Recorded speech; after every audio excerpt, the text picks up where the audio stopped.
Laurent Gbagbo, le 11 avril, est arrêté lorsque le menteur Alassane Ouattara a fait croire aux gens que non, ce sont les Ivoiriens qui ont arrêté Laurent Gbagbo. Wow! Qui sont ces Ivoiriens qui ont arrêté Laurent Gbagbo? Les FRC. La rébellion qu'il a transformée en armée, c'est-à-dire qu'en même temps, à l'hôtel du Golfe, il décide de créer une armée à lui. Il leur donne un nom. C'est ça qui m'a fait un peu mal, même si je suis un peu d'accord avec Soro Kibafore Guillaume, c'est ça qui m'a fait mal. Cette alliance à l'hôtel du Golfe. Merci Désiré Tagro, merci infiniment Edjadji. C'est ça qui m'a fait mal. Cela ne remet pas en cause la foi que j'ai en Soro, la confiance que j'ai en Soro, le respect que je porte à Soro. Mais ça me fait mal. Cette partie où Soro a soutenu Alassane Ouattara, c'est une partie qui m'a fait mal, qui m'a blessé au fond de moi-même. Parce que Soro savait au fond de lui-même que la vérité n'était pas là. Mais comme il a décidé depuis toujours, il a donné sa parole à un criminel, il a continué. Il a honoré sa parole, mais malheureusement, il a choisi le mauvais camp. Aujourd'hui, lui, il le paye mal, comme tous les Ivoiriens. On continue. Et ce n'est pas tout. Donc, Ouattao, contrairement à Ouattara qui avait donné l'ordre de liquider, donc quand Désiré Tagro sort sa tête comme ça, il est abattu en même temps. Il n'est pas le seul. Le porte-parole de l'armée, celui qui faisait le relais à la télévision, versé dans l'art de la parole, qui nous disait que la vérité, celui-là aussi, c'est l'armée française, un tireur d'élite qui l'a abattu. Vous voyez? Alors, Laurent Gbagbo a la vie sauve parce que Soro a dit à Ouattao, partout où tu es là, à cause de Dieu, il faut arriver là-bas, sinon ils vont tuer. Je ne sais pas, il avait le pressentiment que Ouattara voulait tuer Gbagbo Laurent. On pouvait le tuer pour dire qu'il a résisté, ou il a tenté de faire quelque chose. Ouattao arrive, il fait tout. Il arrive de justesse, il sauve la vie de Laurent Gbagbo. On peut tout dire de Soro Guillaume, mais ici, il faut que les gens reconnaissent, malgré le tort que Soro a causé à la Côte d'Ivoire, il le reconnaît. Mais il a rendu un immense service aux Ivoiriens en faisant tout pour que la vie du président Gbagbo soit préservée. Et Ouattao l'a dit, il ne l'a pas caché. Il a dit, Soro lui a dit d'arrêt qu'il ne faut même pas qu'une aiguille égratigne le président Gbagbo. Donc, aujourd'hui, c'est le 11 avril, la fête de la liberté, normalement. Mais attention, le 18 février, c'est la fête de la liberté. Au regard du fait que Gbagbo a échappé, la même personne, Ivoirien, asseyez-vous, hein, parce qu'aujourd'hui, là, c'est dosé. On va rentrer dans la zone de turbulence, comme le dit Johnny Patioko. On va en profondeur et puis on rentre dans la zone de turbulence. Ferme la porte là. Alors, le même individu, le même criminel. Ah oui, j'ai fait une intervention fracassante sur Elvic TV. Merci beaucoup. Merci, c'est Roman. Alors, l'argent monte seulement. Bon, mais vraiment, merci infiniment pour tous les dons. Alors, j'ai pas fini. J'ai pas encore fini. Donc, que se passe-t-il? Que se passe-t-il? Le même individu, le 18 février 1992, ordonne la liquidation de Simone Gbagbo et de Laurent Gbagbo. De justesse sauvée par la gendarmerie républicaine de l'époque.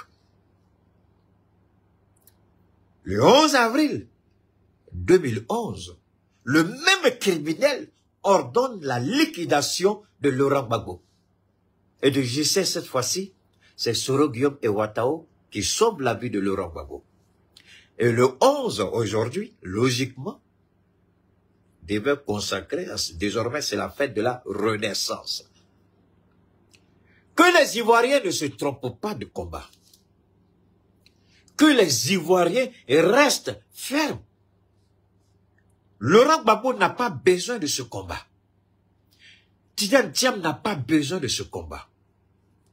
Épargnez-moi le nom de Jean-Louis Billon, s'il vous plaît, je ne vais pas le citer ici parce que ça n'en vaut pas la peine. Je respecte Jean-Louis Billon, il sait que je le respecte. Mais ici, là, on ne peut pas le citer parce que ce combat-là va au-delà de ce qu'il lui croit. Il est riche, il est milliardaire. Mais ce combat-là, Billon, tu ne peux pas le mener. Il ne faut pas en se blaguer. Billon, au nom de Dieu, tu veux mener ce combat-là. Tu as regretté pourquoi tu as commencé politique. Il faut laisser ça là. Gbagbo est clair.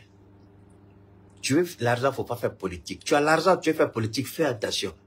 Selon ton argent, là, ils vont grignoter ça. Ça, Gbagbo ne l'a pas dit. Mais là, ça, c'est moi-même qui dis ça. D'accord?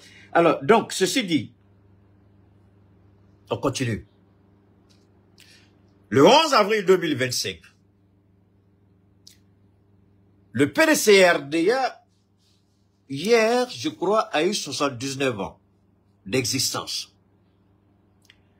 Comme un parti qui a fait tout ce chemin, 79 ans, c'est ce parti-là qui va violer ses propres tests.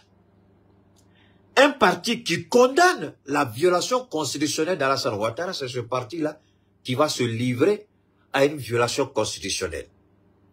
Non, non, non. À une violation de ses propres tests, c'est-à-dire statut et règlement intérieur.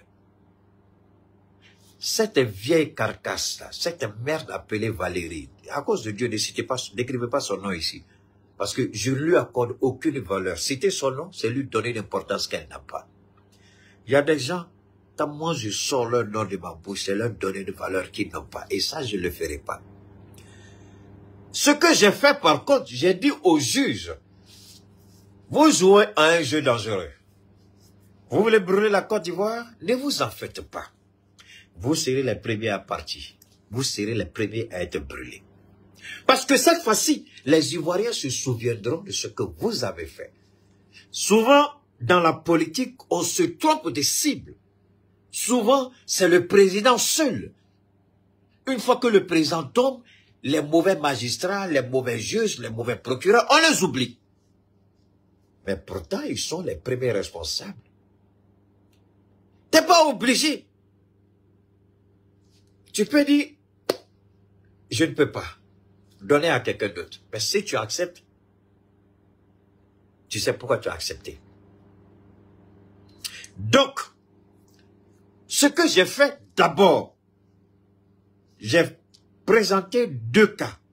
Alassane Ouattara a reçu Tidjane Thiam en sa qualité de président élu du PDCRDA. Si la justice dit autre chose, c'est que Ouattara était menteur. Ce que nous avons toujours dit allait être bien confirmé, c'est un menteur. Et la justice doit tenir compte de ce qu'on appelle... prêtez-moi l'expression là, comment on dit ça? Il y a une expression judiciaire là qu'on utilise là. Clémence, aujourd'hui tu es venu sur YouTube, Clémence. Clémencia, ok. Tu as laissé Facebook, ok, ça c'est bien. Comment on dit? Jurisprudence, voilà, la jurisprudence. Donc, les juges doivent faire face à ce qu'on appelle la jurisprudence. Le président Ouattara reçoit Tidjane en sa qualité de président du PDCRDA, fraîchement élu, présenté par le doyen du PDCRDA. Ouattara doit-il prendre affaire? Si la justice dit autre chose, c'est que Ouattara a menti. Donc il va falloir que les juges condamnent Ouattara pour avoir présenté Tidjane Thiam à la télévision nationale, au palais de la présidence, comme le président du PDCRDA, alors que eux jugent, ils décident qui ne l'est pas. Il va falloir, alors là, on allait dans une situation, dans un imbroglio politico-juridique, ça serait intéressant. Mais ils ne pouvaient pas prendre le risque de se retourner face à Alassane Ouattara. C'est un risque qu'ils n'allaient pas prendre. Donc, qu'est-ce qu'ils ont fait? Vous allez écouter tout à l'heure. Cette vieille carcasse qui a porté plainte, ce qui me gêne, ce n'est pas tant la plainte. Ce qui me gêne, ce n'est pas tant la plainte. Ouh, ça fait beaucoup d'argent aujourd'hui. Hein. Clémence, j'attends ton argent. Hein. YouTube donne la... Et puis, bon, c'est la seule femme que j'ai choisie en Côte d'Ivoire. Mais en même temps, qui m'a abandonné. Elle dit, Keita, je ne te veux pas à vous forcer, Clemsia. À vous forcer. Moi non plus, je ne t'aime pas. C'est pas grave, même si tu ne m'aimes pas, moi, je t'aime quand même. Hein? C'est ma soeur. Hein? Alors, donc, regardez bien. La femme, ce n'est pas tant la plainte, moi, qui me pose un problème. C'est le timing de la plainte. Pourquoi à cette époque? Pourquoi maintenant? Est-ce que Tidiane a été élu hier? Non. Il n'a pas été élu hier. Il y a combien de temps il a été élu? Combien de mois? Combien d'années? Je ne sais pas. Il y a longtemps. Pourquoi c'est à quelques mois des élections, cette vieille mégère, payée par vraiment le criminel sans foi ni loi? On manipule les gens. Vous n'avez pas de dignité. Vous n'avez aucune honte. Vous voulez voir ce pays-là brûler encore. On a honte pour vous, ce que vous faites. Oui, j'ai pas fini. Je ne fais que baliser le terrain. Hein? Je suis en train de préparer le terrain pour qu'on parle. Ainsi, le RHDP paye des gens pour nous distraire. J'ai dit une fois, les alliances se font et se défont. Les alliances sont circonstancielles en politique. Une alliance en politique n'est pas une alliance de mariage. Non. Non. Non. Moi, je marie ma soeur Clémence. Vous croyez que parce que demain elle n'est pas contente avec moi, je dois la divorcer? Non. C'est pour le meilleur et le pire. C'est pour vieillir. C'est pour avoir des enfants. C'est pour laisser la trace à la prochaine génération. Ce n'est pas pour dire demain, je ne suis pas d'accord. Mais dans la politique, là, je ne suis pas d'accord avec toi aujourd'hui, cru que quand je prends ma route, je suis parti, je m'associe avec quelqu'un d'autre. Ça, c'est la politique qui nous dit ça. Donc, la politique, c'est circonstanciel, c'est événementiel, c'est historique, c'est idéologique. Laurent Gbagbo n'a pas besoin d'avoir la même idéologie que le PDC-RDA. Ils peuvent avoir une circonstance, une union de circonstances. Et s'ils gagnent les élections, Laurent Gbagbo, sa politique, il dit, moi je fais le social. Voilà les ministères où je souhaite être membre. Au cas où, peut-être c'est le ticket PDCI qui gagne. Si c'est, prenons l'exemple que c'est le PPACI qui remporte les élections avec le PDC-RDA. Le PDCI dit, nous, c'est l'agriculture qui nous intéresse, c'est l'économie qui nous intéresse, d'accord? C'est la santé qui nous intéresse, on veut appliquer notre politique à ce niveau. Le PPACI dit, d'accord, vous avez ces 3 ministères, c'est terminé. Vous nous faites des propositions, et puis nous, on implémente ça dans la gestion du gouvernement pour que le Premier ministre l'applique. Le Premier ministre peut être du PPACI, et voilà comment ça fonctionne au niveau de... Alors, les gens veulent vous emballer dans les faux débats sur Live TV et puis la nouvelle télé Côte d'Ivoire. C'est des bullshit, n'écoutez pas, c'est des conneries. S'ils sont garçons qu'ils battent comme Tamaroma, donc on va parler de ça. Vous ne connaissez rien, vos gueules qui puent la mer. Vous dites des bêtises sur les plateaux de télévision. Regardez le gorille, là, comment on appelle ça, le gars là, Tortue Ninja. Tortue Ninja avec l'idiot d'Élysée là. Élysée, si tu as problème de veste là, il faut m'envoyer un message. J'ai tellement de vestes et je porte même pas. Je vais t'envoyer, valise et t'envoyer. Tu portes la même chose, tu vas t'asseoir, tu dis des bêtises sur les écrans de télévision. Est-ce que Laurent Gbagbo a besoin d'avoir la même idéologie que le PDC-RDA? Non. Il y a des ministères clés où le PDC-RDA peut appliquer sa politique, où il y a des ministères clés, le PPACI peut appliquer sa politique, où il y a des ministères clés, le GPS peut appliquer sa politique, d'accord? Le FGCI, le Simon Gbagbo peut appliquer sa politique. Donc, ce n'est pas parce qu'ils ne sont pas présidents qu'ils peuvent pas, non. Tout ça, ça se discute au sein de la coalition. Voilà ce qu'on veut. Mais les Ivoiriens, je vous le dis, ne vous trompez pas de combat. Ce qu'ils vont venir vous dire, ils ne s'entendent pas, c'est des conneries. Ils s'entendent très bien. Ils savent où ils vont. Si Gbagbo a laissé Simone, elle est porte-parole, mais en réalité, elle représente, elle a dit, elle a été claire.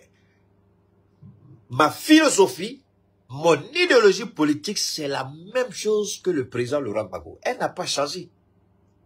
Donc, si elle peut s'entendre avec le PDCI, avec les autres, vous croyez que Gbagbo ne pourrait pas s'entendre avec eux? La question n'est pas là-bas.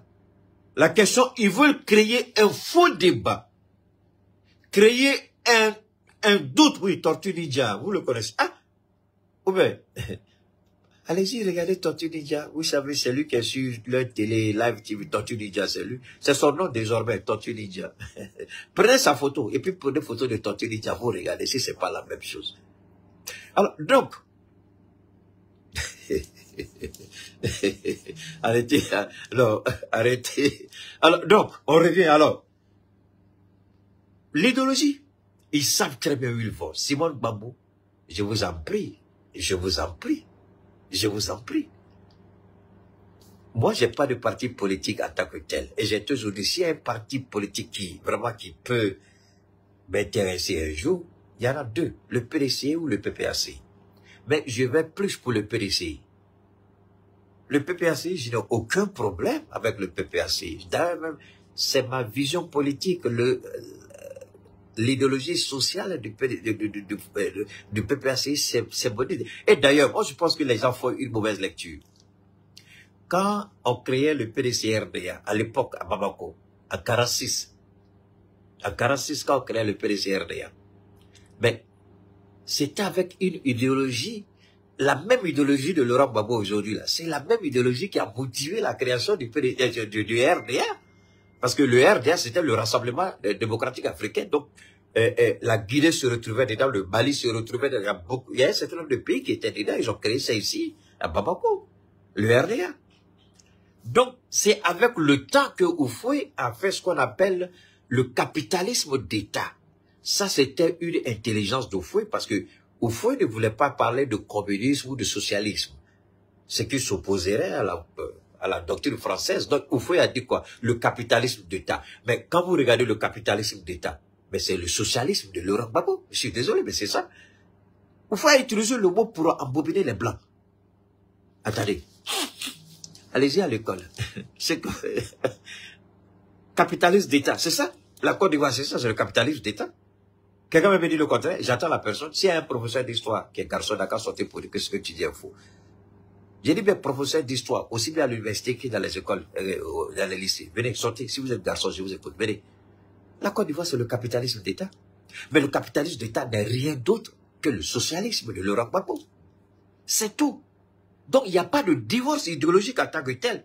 Mais ce sont les appellations politiques qui créent une différence dans l'esprit des gens. Mais dans l'application, c'est la même chose. C'est la même chose. Le capitalisme d'État, ça veut dire quoi? Sinon, le capitalisme, d'ailleurs, c'est la Côte d'Ivoire seule, même c'est Houphouët qui a créé ça. Sinon, on dit capitalisme. Mais capitalisme d'État. C'est Houphouët avec son intelligence qui a mis capitalisme d'État pour ne pas dire qu'il est socialiste. Sinon, Houphouët et Gbagbo ont la même politique.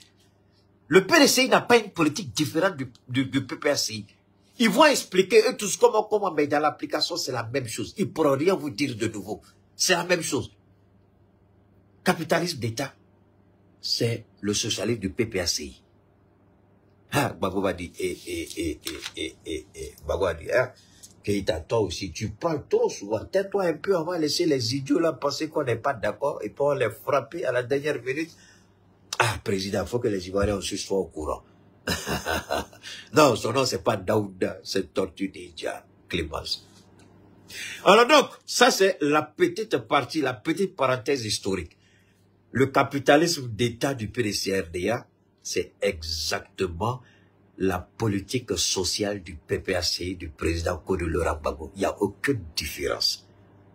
Vous n'avez qu'à écouter quand le PDCI parle. Vous n'avez qu'à écouter quand le PPACI parle. Vous-même, vous asseyez, vous dites, mais attends, entre les deux là, où est la différence? Parce que moi, je ne vois pas. Quelle est la différence? Il n'y en a pas. Alors, ceci dit, mais attention, ceux qui sont au pouvoir en Côte d'Ivoire, eux, ce n'est ni capitalisme d'État, ni socialisme. Non. Eux, c'est rattrapage ethnique. Pour eux, c'est rattrapage ethnique. Alors, le PDCI va au procès et le PDCI gagne. Mais regardez comment Tidiane Thiam joue. Ce monsieur est un véritable joueur. Attention, ne prenez pas le jeu comme le jeu d'échecs. Non, non, non. C'est un véritable joueur. On appelle ça en anglais, c'est un gambler. Il sait pousser les pions. Regardez ce qu'il fait, Tidiane. La date d'anniversaire du PDC-RDA, c'est là lui choisi pour déposer sa candidature. Ou bien c'est pas ça, Clémence, ma chérie. La date d'anniversaire du PDC-RDA, c'est là lui choisi et puis il va déposer sa candidature, qui coïncide aussi avec la dernière date, le délai de rigueur pour le dépôt des candidatures. Et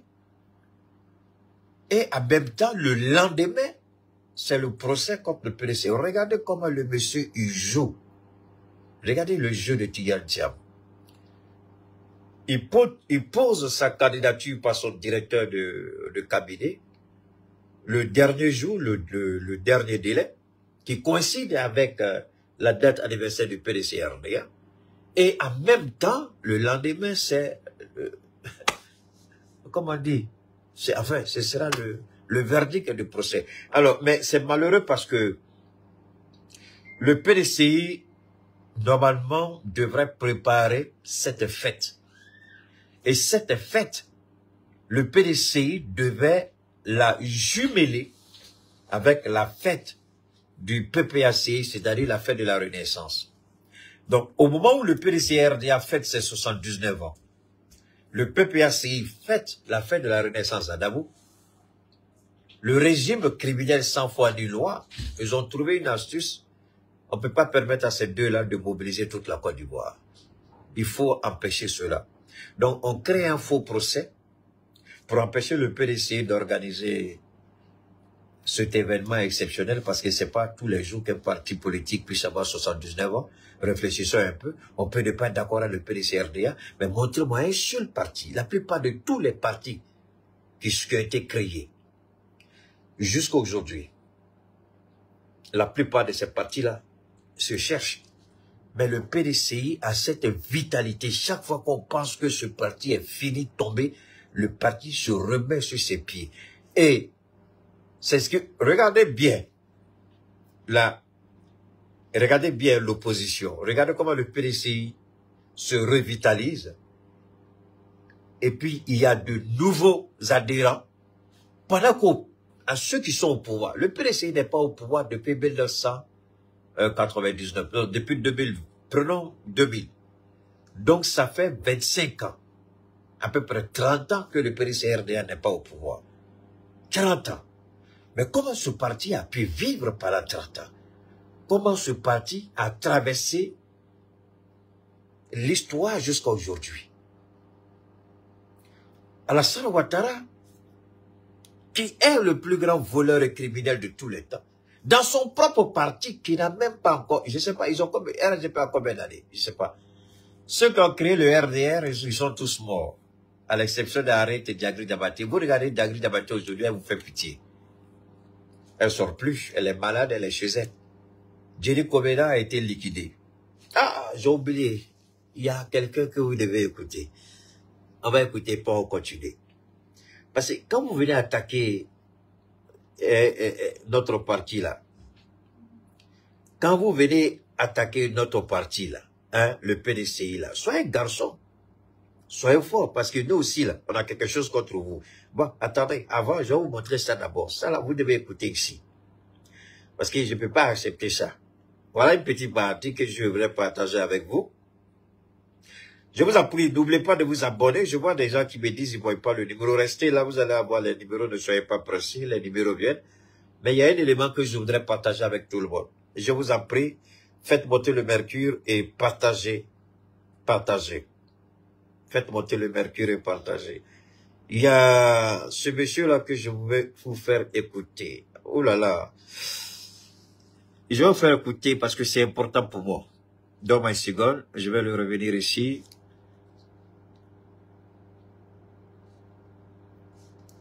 Et rapidement,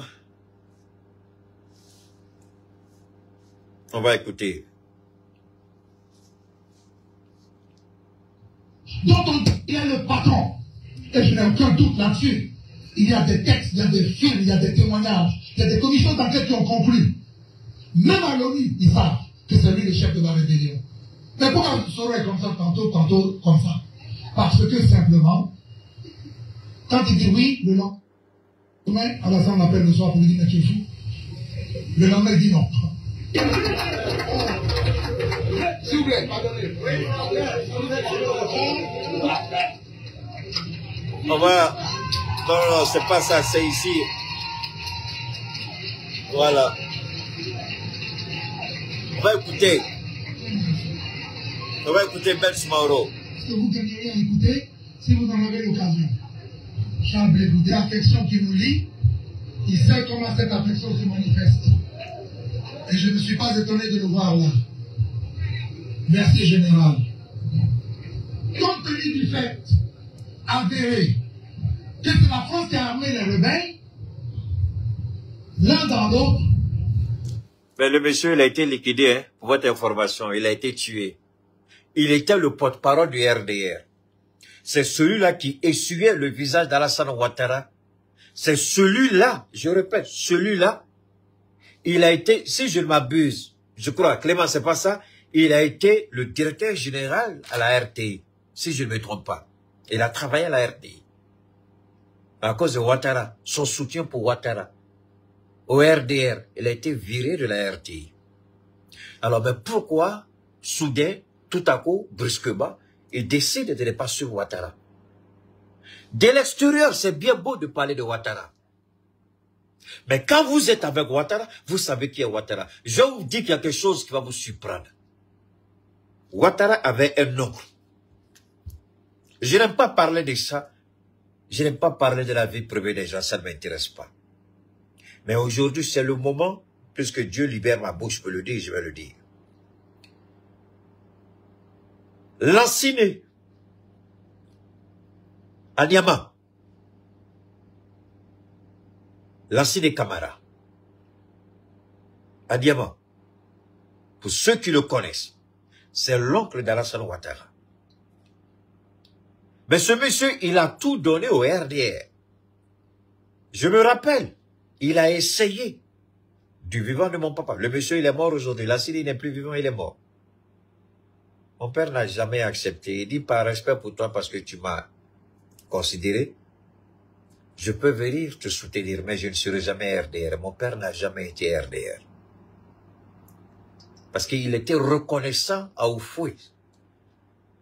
La famille Oufoué a aimé mon père, ça je le dis souvent. Donc c'était pas à lui de trahir cette confiance-là. Mais Lassine, il a été trahi par Alassane Ouattara. Alassane Ouattara a trahi ce monsieur à maintes reprises. Et la question que je me suis posée, pourquoi il était contre ce monsieur qui a tant donné au RDR à Niama? Celui qui a fait tout, celui qui a implanté avec son argent, celui qui a soutenu ce combat. Alassane ne l'a jamais permis d'être représentant officiel du RDR en commun du RHDP. Chaque fois qu'il veut se présenter, Ouattara le disqualifie. Je n'ai jamais compris. Récemment, j'ai parlé avec son petit frère, je ne dirai pas le nom ici, qui travaille avec la nouvelle maire à Niama. Il dit, il n'a jamais compris pourquoi Alassane Ouattara a traité Camara tant. Le monsieur est mort avec l'amertume. Il est mort dans le regret absolu. Parce que Ouattara l'a trahi. Ouattara n'est pas quelqu'un avec... Donc, ne soyez pas surpris que Ouattara ait trahi ce monsieur, Amadou Soumaoro.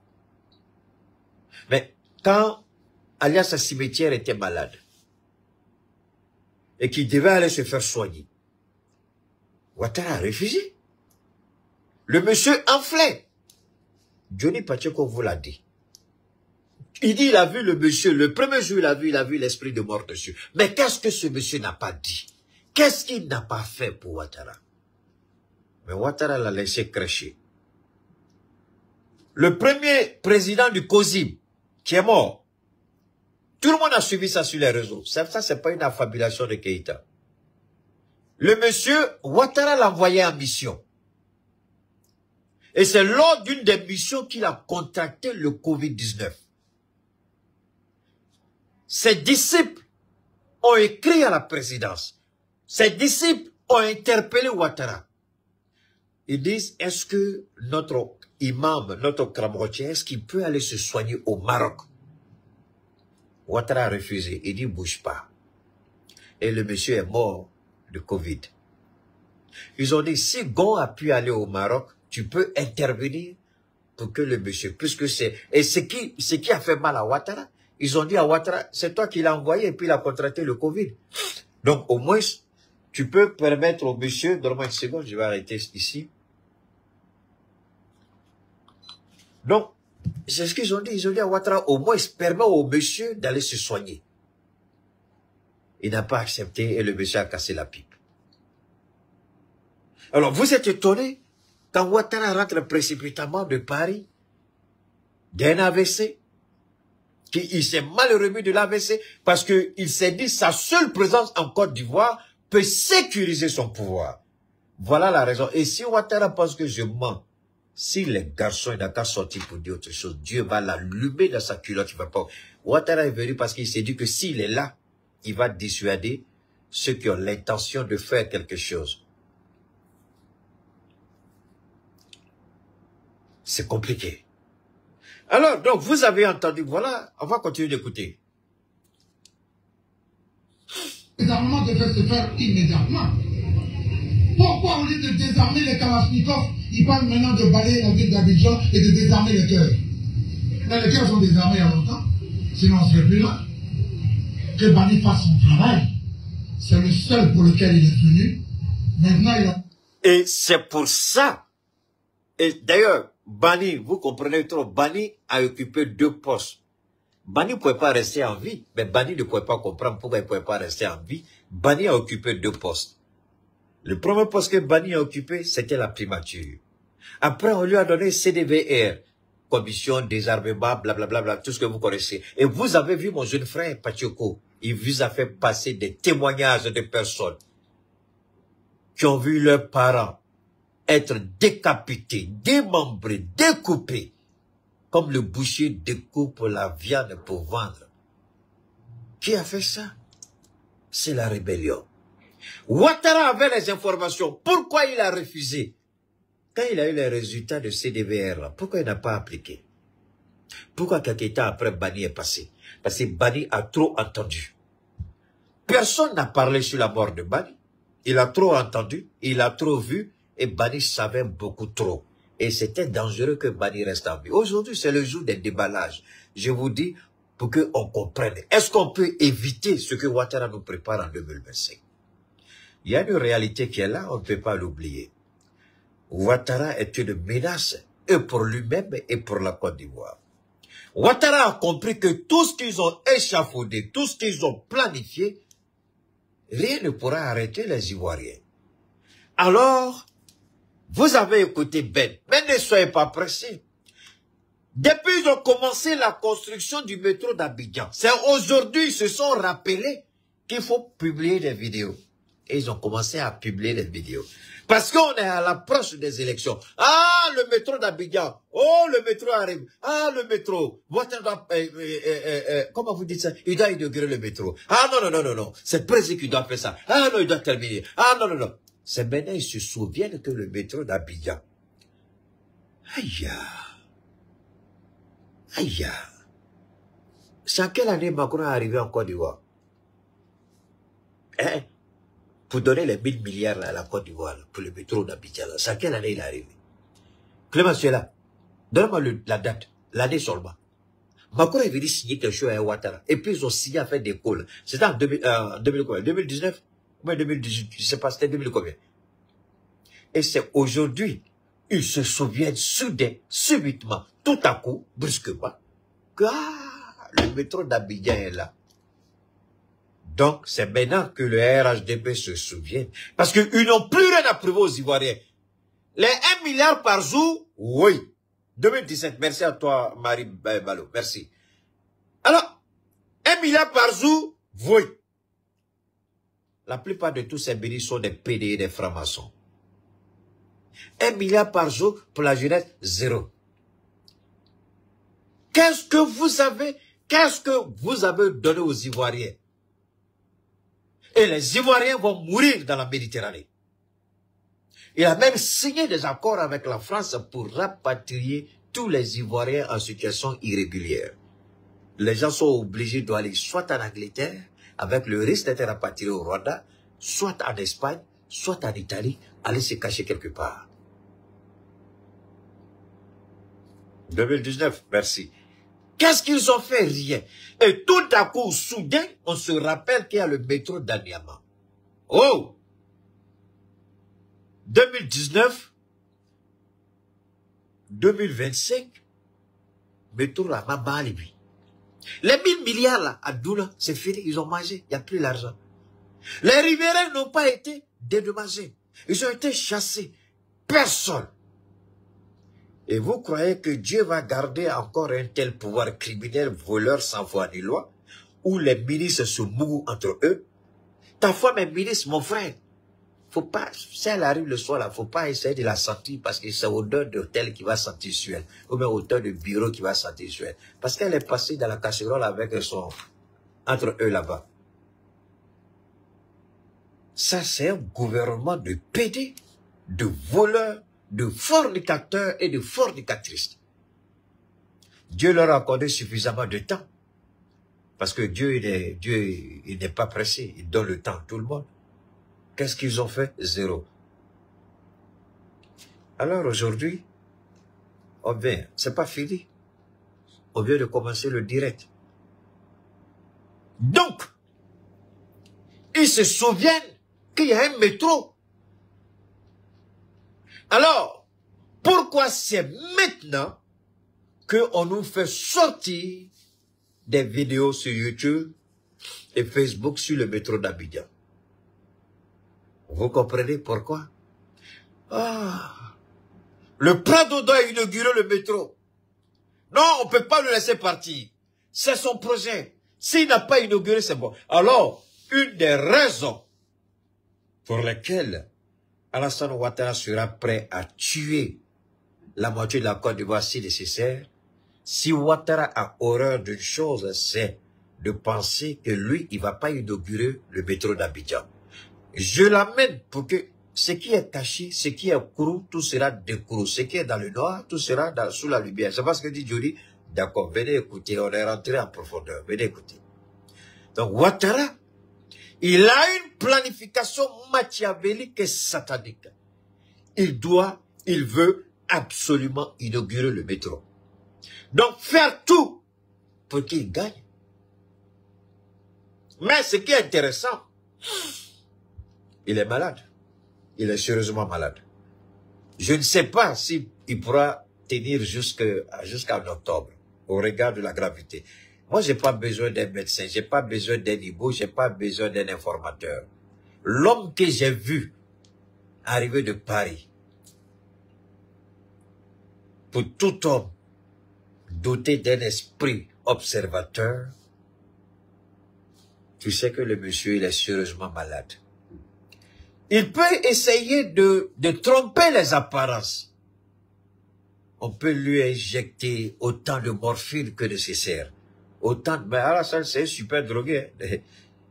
Si vous regardez les caisses de morphine qui sont chez lui là-bas, là, la drogue qu'on lui injecte pour qu'il soit sur pied, souvent, c'est pas pour les enfants.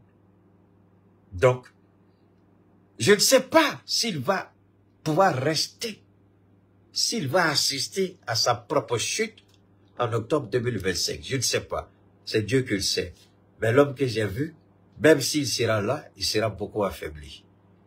Parce qu'il va vouloir forcer les apparences et cela va jouer contre lui. Il va vouloir forcer, c'est ça aussi, Dieu est intelligent. Dieu est trop fort. Ah, Dieu est trop fort.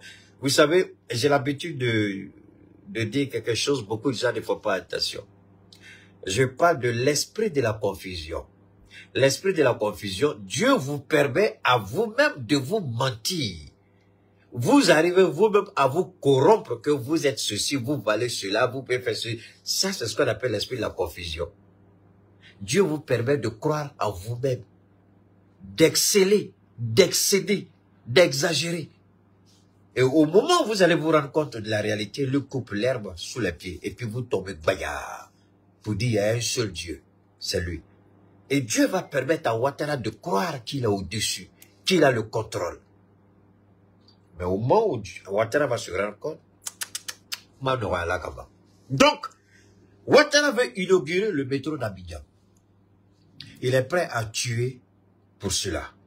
Premier élément. Deuxième élément. L'après Ouattara. Mais, on va écouter Ben rapidement et puis on va revenir sur un autre élément. Écoutons ça. Ambition, la France lui a donné une mission. Et c'est là que nous allons arriver à Alassane Ouattara. La France lui a donné pour mission de dégager des biens et de dégager Alassane Ouattara de manière à ce qu'il se trouve seul en face de Gbagbo avec tous les moyens de la France de son appui pour battre Gbagbo dans des élections normales.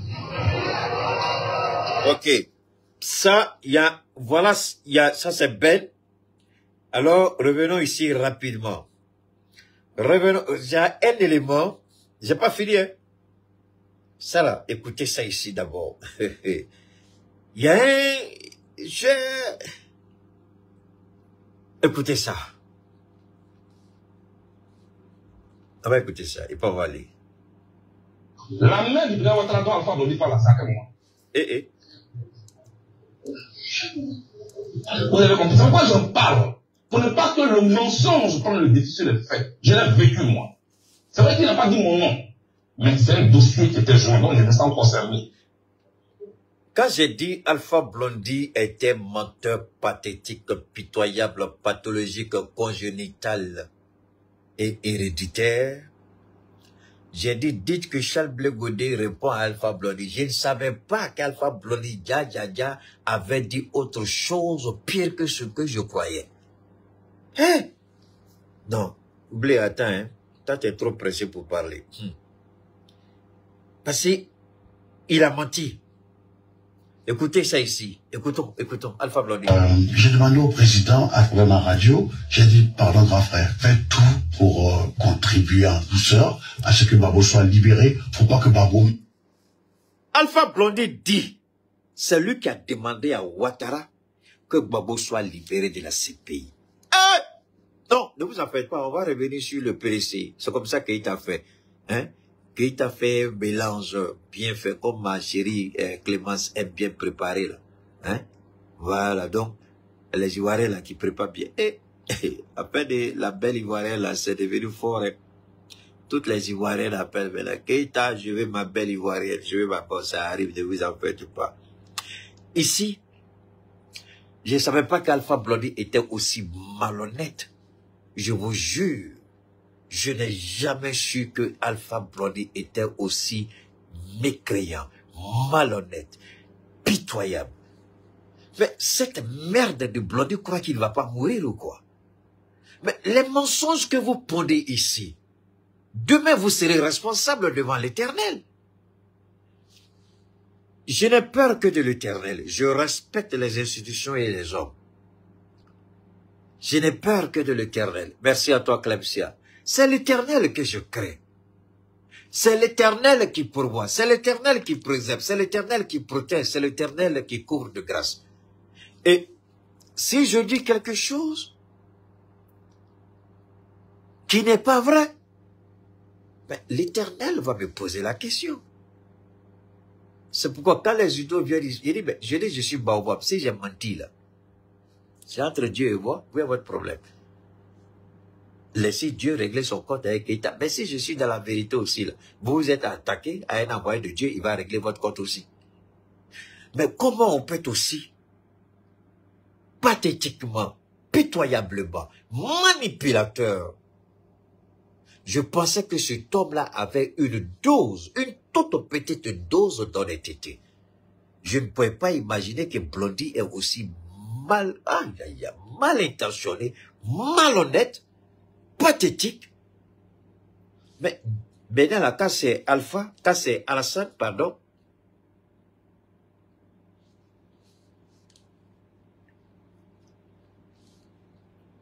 Je sais pas. Qu'est-ce qu'Alpha Blondy, qu'est-ce que les Ivoiriens ont fait de mal à Alpha Blondy? Qu'est-ce que les Ivoiriens ont fait? D'avoir cru en lui, de l'avoir porté haut, de l'avoir soutenu, d'avoir applaudi, tout ça. C'est ça, là, c'est la récompense parce qu'il est arrivé. Pour lui, il est tellement arrivé, il est au sommet, donc il faut... Mais Alpha Blondy, je vais te donner un petit conseil. Malhonnête que tu sois, mécréant que tu sois, pathétique que tu sois, un petit conseil Alpha Blondy. Va regarder comment Michael Jackson est mort. Va regarder comment Whitney Houston, elle est morte. Alors, il y a une qui est encore vivante. Va regarder un peu Céline Dion. Tu n'arriveras même pas à la chimie de Céline Dion. Mais va regarder Céline Dion. Elle ne pouvait pas imaginer un seul instant qu'elle serait paralysée. Elle a compris que malgré sa fortune, malgré le nom, sa renommée mondiale, allez regarder Céline Dion quand elle allait assister au mariage d'un de ses enfants.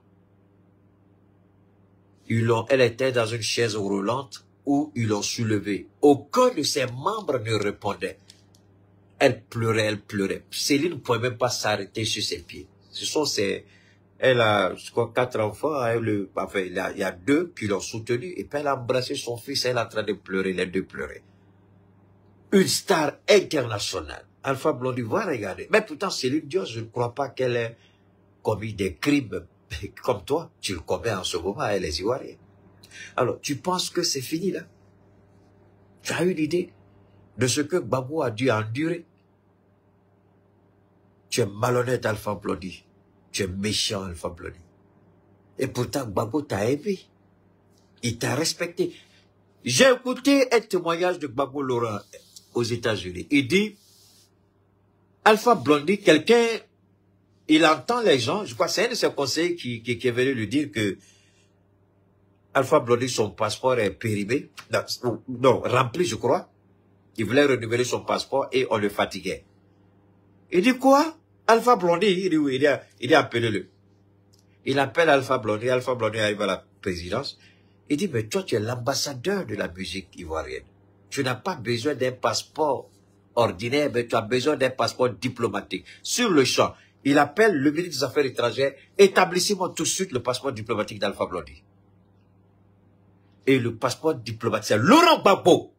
Même si tu es pathétiquement, génétiquement, moralement indécent, menteur, criminel, voleur et assassin, Alpha Blondy, reconnais que ce monsieur-là t'a aimé, t'a apprécié. C'est le seul président qui a fait de toi l'ambassadeur avant tout autre président. Tu parles de Dramane aujourd'hui. Quand Gbagbo te donnait le passeport diplomatique, là, il était où? Ton Dramane, là, il était où? Alpha, tu as la honte. Je regrette de t'avoir, ne serait-ce qu'une seule fois, payé même. À l'époque, c'était quoi? C'était les cassettes, non? Les cassettes, là. À Piscidi. Je regrette avoir mis mon argent dans cassette.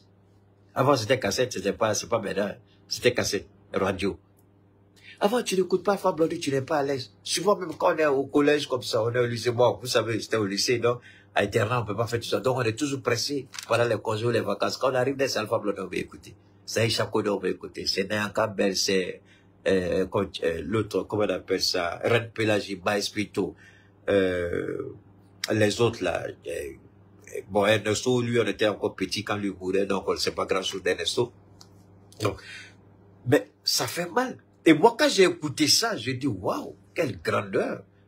Donc, le président Gbagbo a donné le passeport diplomatique. Ça, c'est au State, aux États-Unis. Je l'ai entendu. Il dit, j'ai donné tout de suite, on a fait le passeport d'Alpha Blondy. Et puis, il dit, désormais, il a droit au passeport diplomatique. Mais la première personne qui a donné le passeport diplomatique, c'est Laurent Gbagbo. Mais pourquoi tu mens sur lui? Tu vas, toi, tu as appelé, toi, t'es qui? Et puis, tu as appelé, minable, pathétique, menteur. Toi, t'es qui? Toi, t'es qui? Il t'a appelé, grand frère, idiot. Tu es qui? Tu es qui? Malhonnête que tu sois, Alpha Blondy. Tu as la honte même de tous les chanteurs de reggae. Toi et Tikendia, vous êtes tombés sur le dos. Vous êtes la honte. Toi, tu as appelé Alpha Blondy. Toi, tu as appelé pour dire d'accord. Voilà Blé Goudé qui te répond. Alors, la machine est blanche. Il a tout fait, Gbagbo est entré. Même des gens qui sont prêts pour ne savent pas que Alassane Ouattara a mis son doigt pour que cette libération de Gbagbo soit faite. Il a mis son doigt. Et alors que moi, je dois parler de CEI là. Maintenant, je tombe sur ça là. Bon, vous décidez quoi? on continue à Alpha Blondy ou bien on retourne à CEI. Hein? Parce que si je continue à lui là, CEI là, on fait ça prochainement. Parce que tellement ils sont en boule ici, là, il faut que je réponde. Hein? On continue à Alpha Blondy ou bien CEI. Parce que CEI là aussi, il faut qu'on parle de ça. D'ailleurs, le PDC a quitté, d'accord. On attend les autres parties là pour voir ce qu'ils vont dire. Alors, CEI, ok, on va continuer un peu. Il y a quelques jours, j'ai écouté sur RFI, notre star interplanétaire. D'accord. Vous dites CEI, donc on va revenir sur ça prochainement. On va continuer sur ça. Mais Alpha Blondy est un idiot. Pourquoi il ment? Pourquoi il ment? Alors, comme vous avez dit CEI, on va continuer. Charles, faut pas te faire. On va revenir. Après, on va parler. Alors, au niveau de la CEI, que s'est-il passé? On va écouter ça d'abord et puis on continue.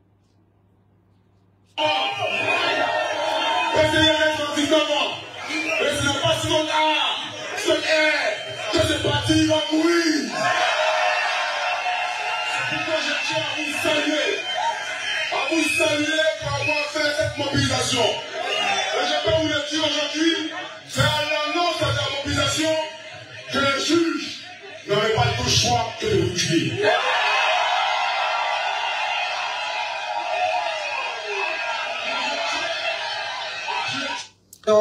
Du PD. Alors, ce qui s'est passé, les juges, comme vous l'avez tous écouté, ils ont fait marche arrière. Vous savez, on va essayer de faire les deux. Alors, vous savez, ce qui est intéressant en politique, moi je le dis souvent, hein, nos politiciens, sans manquer de respect, souvent, ils font pas élévation d'esprit. Quand vous mettez aujourd'hui, Tidjane Thiam a atteint une popularité et une notoriété qu'il n'avait pas il y a 2 ans, ça fait il y a 2 mois, 3 mois, 4 mois. Parce que quand les politiciens, ils font une très mauvaise lecture, malheureusement, ils n'ont pas de spécialistes pour leur donner des conseils. Ils croient qu'ils sont tellement forts, ils sont tellement versés dedans, parce qu'ils ont l'autorité ici, ils ont l'autorité là-bas, ils croient qu'ils connaissent, alors qu'ils connaissent rien. Vous avez besoin de quelqu'un pour vous accompagner. Ici, moi je remercie Dieu énormément. Comme je vous ai dit, Dieu vous envoie l'esprit de la confusion. Et l'esprit de la confusion vous met à un niveau d'assurance personnelle à tel point que Dieu vous l'écarte. Vous ne voyez que vous et vous seul, votre force, votre puissance, c'est vous, c'est vous. Et c'est ce que Dieu a fait avec le RHDP et son minable président Ouattara le Mouton. Et aujourd'hui, ils ont porté Tidjane haut sans le savoir. Ils ont mis Tidjane haut sans le savoir. Ils ont mis Tidjane haut sans le savoir. Et aujourd'hui, ils pensaient que tous les petits calculs qu'ils ont faits, ils ont voulu tester la résilience du peuple ivoirien, qui silencieux regardait ce régime criminel et moribond, les brimer, les embrigader, instrumentaliser tous les leviers répressifs de l'État pour bastonner et museler le peuple. Emprisonnement arbitraire, les encagoulés, vous avez écouté ce encagoulé maudit petit bâtard qui menace les enseignants. Il menace les enseignants, il menace les enseignants, il menace les enseignants. Je vous ai dit que Marietou va avoir de sérieux problèmes. Croyez-moi, je viens de sauver son ministère. Si je n'avais pas parlé, je vous jure au nom de Dieu, je ne sais même pas d'abord ce qu'il va décider, mais Ouattara. Parce que ici, la dame, quand vous la regardez, elle n'est pas cette mal élevée comme Kadia Kamara qui est très mal élevée, qui ne sait même pas parler mon français, qui a la grande gueule avec des maquillages, on dirait une poupée chinoise là. Elle se maquille, on dirait une chinoise. Allez-y regarder les anciens films chinois là. Vous allez voir comment les femmes se maquillaient dedans. Kadia c'est comme ça, elle, avec sa bouche là, elle met maquillage, mais vous avez... Si Kadia met maquillage, elle s'habille seule là, vous rentrez dans la chambre, vous dites à votre femme, à cause de Dieu chérie, aujourd'hui, il ne faut pas faire maquillage. Pourquoi pas? J'ai vu un gorille au dehors, pardon. Toi, aujourd'hui, il faut laisser maquillage. Marietou, elle s'est tuée. Elle n'a pas parlé. Elle est très intelligente. Elle a laissé les gens parler. Aujourd'hui, le RHDP, il pensait être arrivé à un certain niveau. Il pensait, moi je le dis, il y a des ministres là, quand je les attaque là, dans le mauvais côté, ça sauve leur pouvoir. Mais dans le bon côté, s'il ne faut pas attention, ils vont tomber. Et Marie, si Ouattara, je le dis, je le répète, si Ouattara déteste une chose, c'est que un de ses ministres se comporte tel que Marie tout l'a fait. Ouattara veut voir tout le monde être rebelle, gonflé, mal élevé, parler. Marie, toi, n'as pas fait ça. Si tu es mal élevé dans ton ministère, il faut enlever. Mais moi, je vais rester en phase avec ma conviction et ma moralité. Et c'est ce qu'elle a fait. Et le peuple de Côte d'Ivoire aujourd'hui respecte cette femme-là.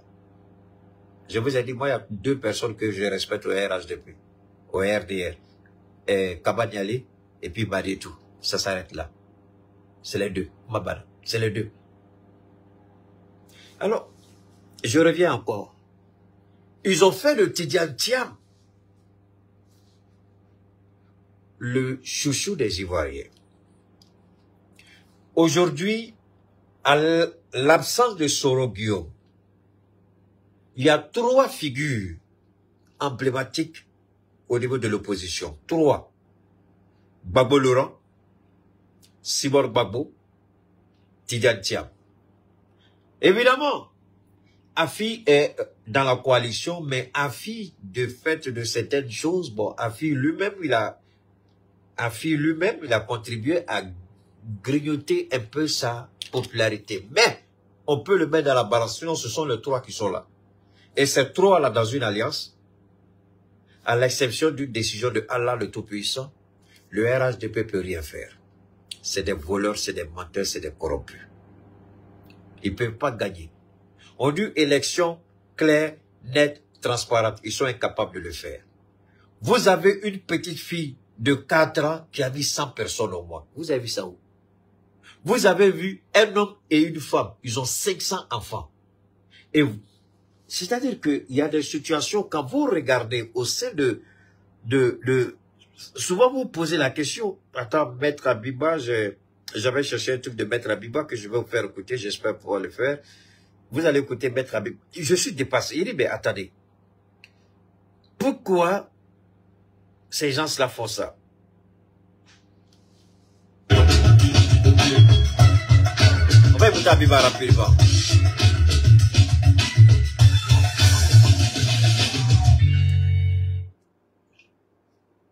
Bonjour à tous. Il y a quelques jours, nous avons publié une première vidéo consacrée à l'analyse de la liste électorale provisoire de 2025. Étant donné l'enjeu crucial de la prochaine élection présidentielle, il nous semble quand même essentiel de créer un espace d'échange direct avec vous. À chaque nouvelle vidéo, ou dès que vous en exprimerez le besoin, nous prendrons le temps de répondre à vos questions de façon claire et factuelle et sans détour. Voici donc une série de questions qui reviennent souvent et auxquelles nous allons répondre dès maintenant. Nous avons par exemple Garvey qui pose la question suivante. C'est la période du contentieux et je pense que c'est le moment approprié d'envoyer toutes les dénoncer ces anomalies et nous continuerons à les dénoncer, mais le vrai problème est ailleurs. La CEI refuse d'agir. Autre difficulté, même quand un citoyen veut faire une réclamation, il se heurte à un mur administratif. Prenons un exemple que vous pourrez comprendre. Imaginons que votre voisin est décédé, mais vous voyez son nom toujours inscrit sur la liste électorale. Vous voulez demander sa radiation? Très bien. Mais la mairie ne vous donnera jamais son acte de décès. C'est normal. Vous n'êtes pas un membre de la famille. Et sans acte de décès, votre réclamation sera rejetée. Le comble, c'est que la CEI, elle peut légalement demander ce document à la mairie. La loi lui donne ce pouvoir, mais elle refuse de le faire. Résultat, des milliers de morts restent inscrits. Alors, vous voyez, la question, d'abord, le PDCR, je vais vous faire écouter, le PDCR a décidé de sortir de la commission électorale indépendante parce que cette commission n'est pas crédible. Soyons honnêtes. Soyons honnêtes. Il y a, je sais pas, il y a quelqu'un qui a dit, même si Jésus et Mahomet se donnent la main, avec cette liste électorale, Alassane va les battre. Parce que cette liste électorale, ce n'est pas fait. Ouattara sait. Vous savez, ce qu'il faut retenir ici, ce n'est pas ce que moi je dis. C'est pas ce que moi je veux. Peu importe ce que je dis, peu importe ce que je veux. Qu'est-ce que la loi dit? C'est ça qui est fondamental. Ce n'est pas ce que Keïta dit. Qu'est-ce que la Constitution dit? C'est ça qui est fondamental. Ce n'est pas ce que Keïta dit. Ce n'est pas ma volonté, mais la volonté de chaque Ivoirien exprimée à travers le vote qui est considéré comme une voix souveraine. Les Ivoiriens décident de se donner une loi fondamentale, la Constitution. Et cette Constitution dit voilà comment doit fonctionner la Commission électorale indépendante. Curieusement, le rebelle criminel, voleur sans foi ni loi, celui qui a éventré des femmes ivoiriennes, celui qui a tué des Ivoiriens, démembré des Ivoiriens, décapité des Ivoiriens, il se retrouve à la tête. Attendez, celui qui a tué et qui prend plaisir à la vue du sang, un fornicateur sans foi ni loi, un coureur de jupons, c'est quelqu'un comme ça qui peut organiser une élection crédible. Moi, je pense que dès la nomination de ce monsieur-là, les partis auraient dû refuser, et refuser même de siéger au sein de cette commission. Ils ont pris les partis au mot, ils l'ont accepté, croyant qu'ils peuvent tabler sur la bonne foi du monsieur. Mais le monsieur qui n'a pas hésité à faire tuer des Ivoiriens pour qu'Alassane arrive au pouvoir. Le monsieur qui n'a pas hésité à tuer des éléments des forces nouvelles. Le monsieur qui n'a pas, il y a des forces nouvelles, des forces de sécurité et des forces autant pour moi. Mais le monsieur qui n'a pas hésité à ce que des Ivoiriens soient tués, sacrifiés. Vous croyez qu'un tel monsieur va prendre de la peine? Mais les mêmes personnes qu'il a tuées là, ce sont les mêmes personnes qu'il a mis les noms sur la liste électorale. Voilà la réalité que vous ne savez pas. Ah, Keïta, toi tu es fort. Je ne suis pas leur camarade, j'ai toujours dit ça. Et je répète, les gens qu'il a démembrés, les gens qu'il a décapités, les gens qu'il a tués, les tueries de masse là, si vous allez regarder les charniers qui se trouvent à l'ouest, là, toutes les personnes qui se trouvent dans les fosses communes, là, il y a leur nom sur la liste électorale. Et tous, les gens que Ouattara a tués, ils ont mis leur nom sur la liste électorale. Mais ce n'est pas ces gens-là qui vont voter, il y a d'autres personnes qui vont voter avec leur nom. Voilà la réalité. Pourquoi c'est compliqué? Je veux que vous soyez honnête avec moi. Où est-ce qui est compliqué ici? Charles Blé Goudé a parlé à 3 mois des élections. En 2015-2020, ils ont fait révision de la liste électorale. À 9 mois, cette fois-ci, il dit qu'il n'a pas le temps. C'est la mauvaise foi. C'est la malhonnêteté. Ils veulent tout simplement détruire. Ils ne veulent pas aller à des élections. Ils veulent créer le chaos et se maintenir au pouvoir. Ils veulent provoquer. Mais attention, aujourd'hui, nous, on est contents. Vous allez faire sortir vos forces spéciales qui sont stationnées à l'hôtel Sebroko. Que Dieu vous aide. Vous allez faire sortir les policiers. Un bâtard de policiers qui sort contre les gens. Peut-être que c'est ta famille qui est devant. Il faut sortir, tu as tiré. La première personne que tu as battu, peut-être c'est ta femme ou ton propre enfant. Vous savez, ce cas est arrivé à beaucoup de gens. Quand ils ont fini de mater les gens, il arrive à la maison tout content. Il enlève sa tenue, il enlève son ringuet. Chérie, ça va, où est ton fils? On dit, il dit, mais où est votre maman? Papa, il n'est pas là. Elle est où? Elle est allée à l'hôpital. Elle est allée à l'hôpital pourquoi? Elle dit, papa, on dit, notre frère, il était dans la manifestation, et puis ils ont tiré, il a pris une balle, donc maman est partie là-bas. Alors que c'est lui-même qui a tiré sur son propre fils. Vous savez que ça peut vous arriver, petit policier ivoirien, idiot que vous êtes. Vous croyez que vos parents ne vont pas sortir. Quand vous sortez, vous dites à vos parents ne sortez pas. Vous n'êtes pas Dieu. L'esprit de la confusion. Gardez ça à l'esprit.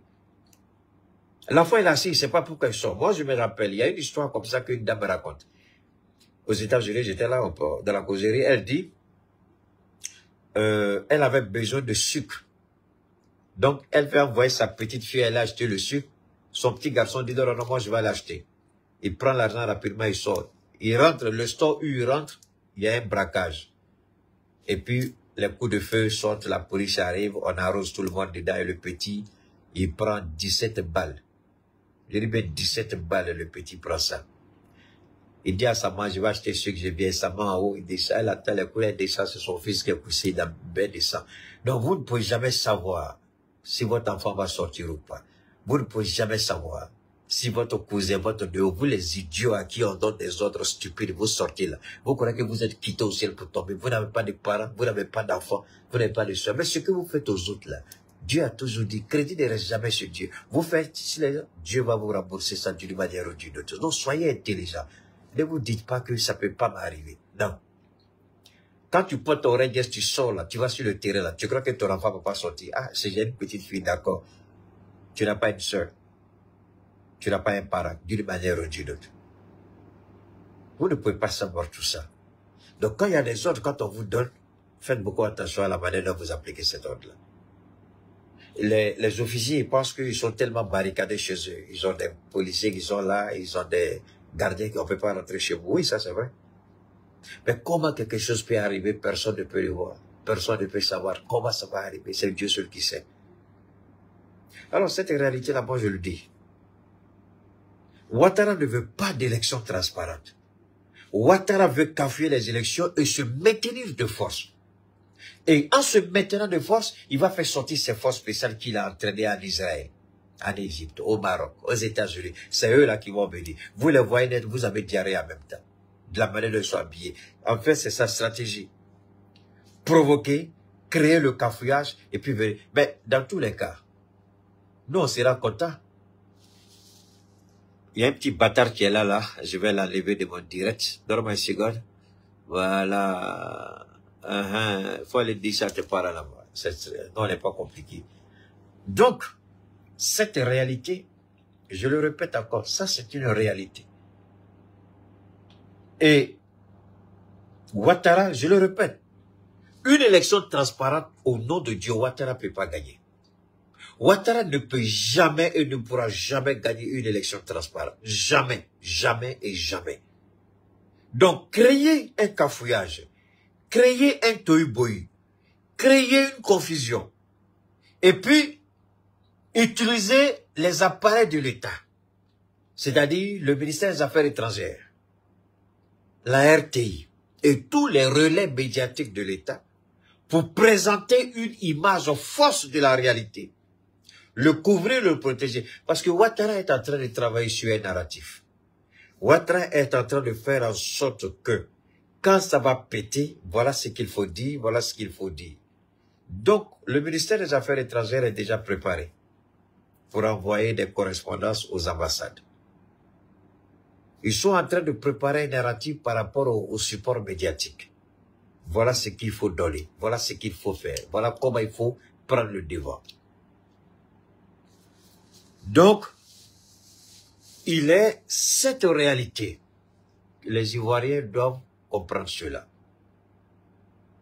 Et Ouattara, il fera tout pour ne pas qu'il y ait d'élections transparentes. Parce que si les Ivoiriens acceptent d'aller aux élections avec ce criminel, ce voyou, ce voleur, ce bordel,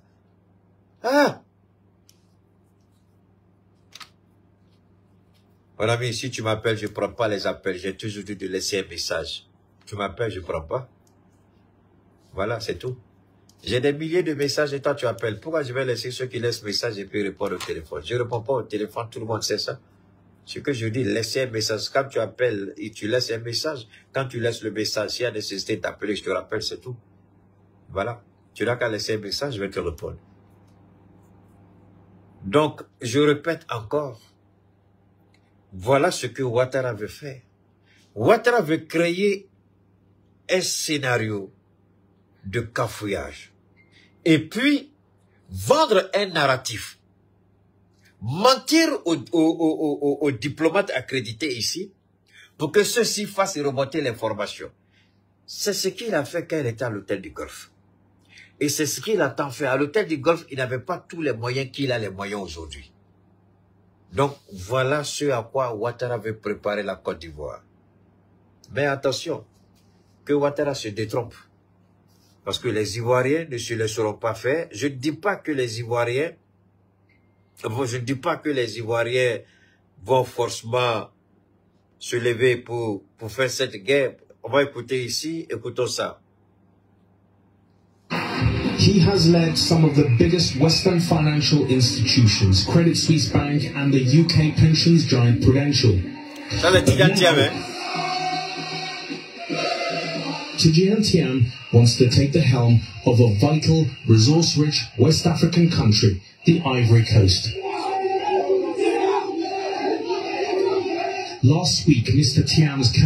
Vous savez, moi j'ai un peu honte pour ceux qui ont pris le mauvais côté Et moi, je me réjouis que Dieu m'ait permis de voir en Tidiane Thiam la réalité que des gens comme Chris Yapi et d'autres personnes voulaient présenter. Vous avez vu que Chris Yapi, maintenant, il se tait sur Tidiane Thiam.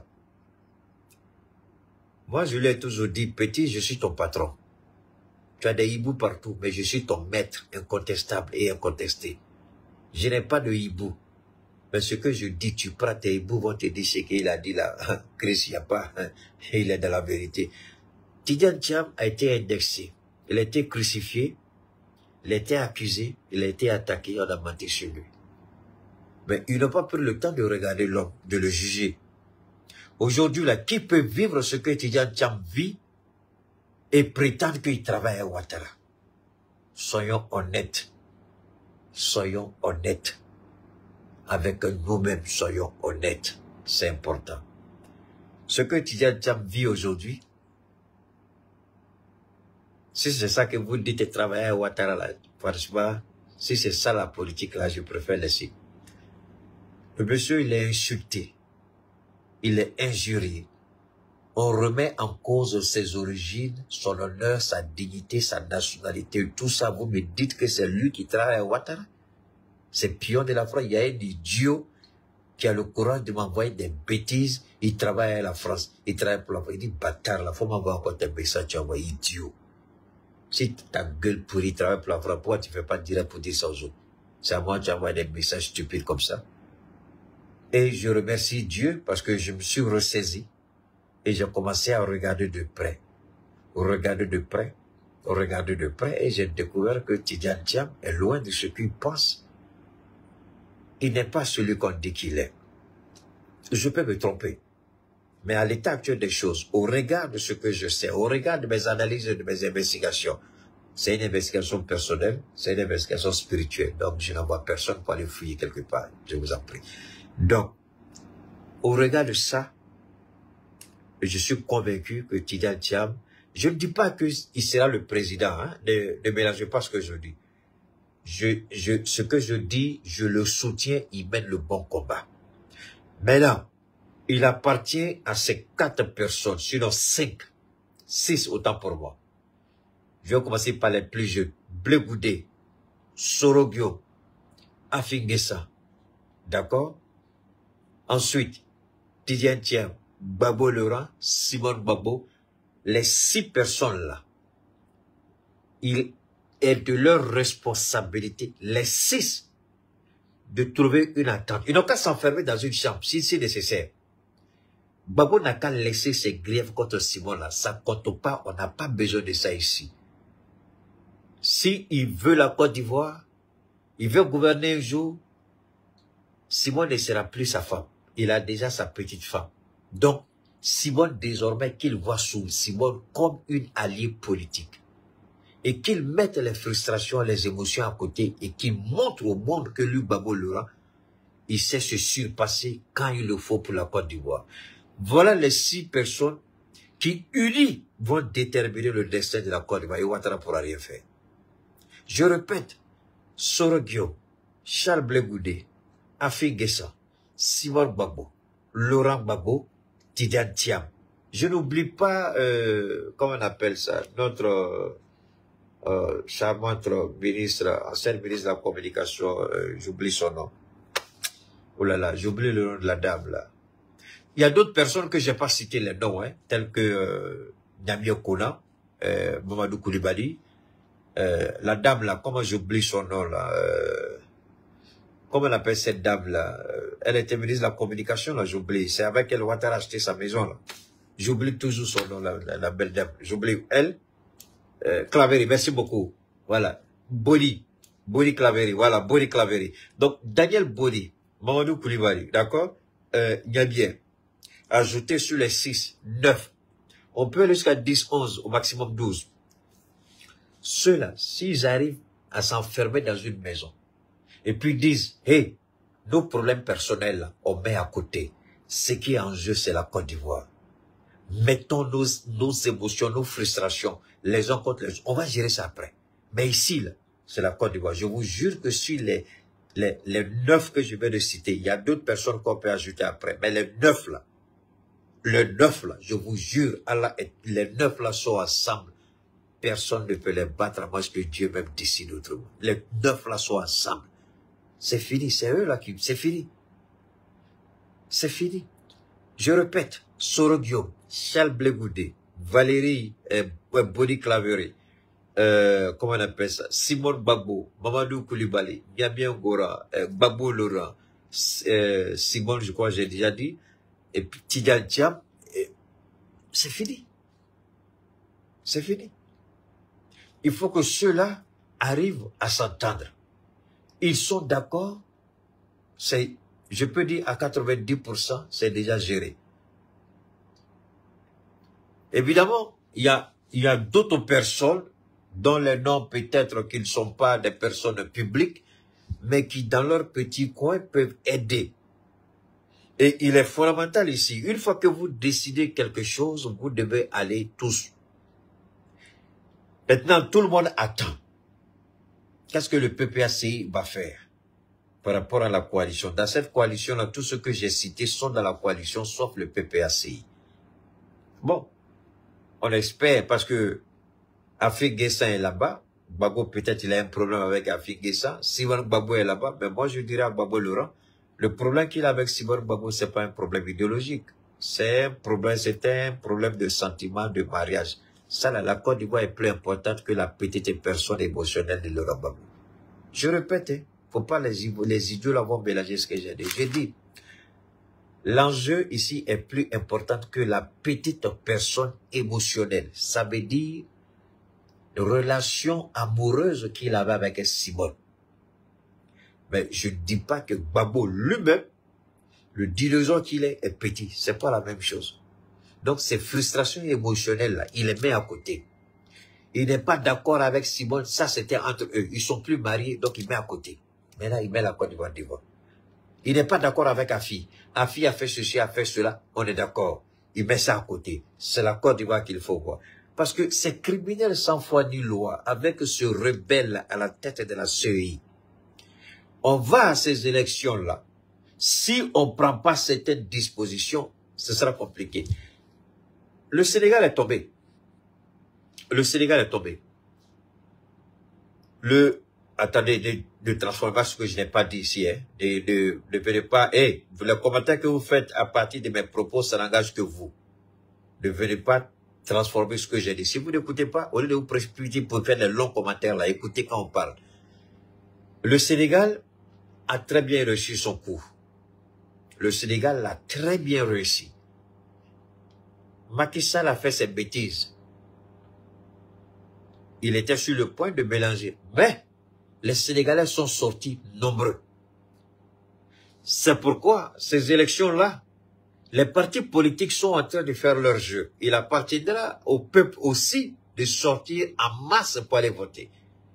Pourquoi on a refusé la révision électorale? Parce que Tidjam avait fait un petit calcul. Et le calcul de Tidjam a très bien payé.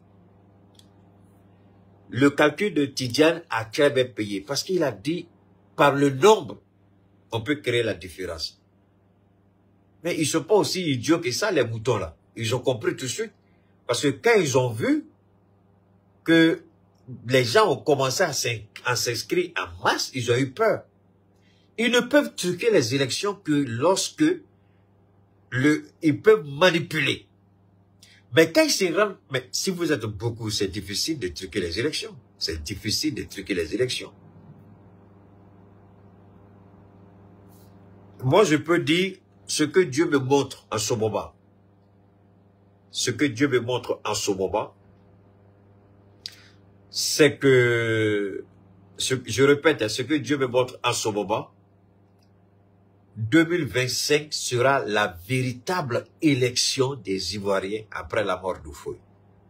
Je répète, ce que Dieu me montre, c'est que 2025 sera la véritable élection présidentielle en Côte d'Ivoire depuis la mort d'Houphouët. Voilà.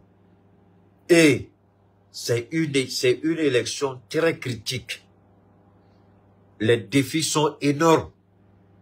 Les enjeux sont colossaux. Ouattara sait très bien ce qui est en jeu. C'est pourquoi il fait tout. Pourquoi il vient précipitamment après un AVC.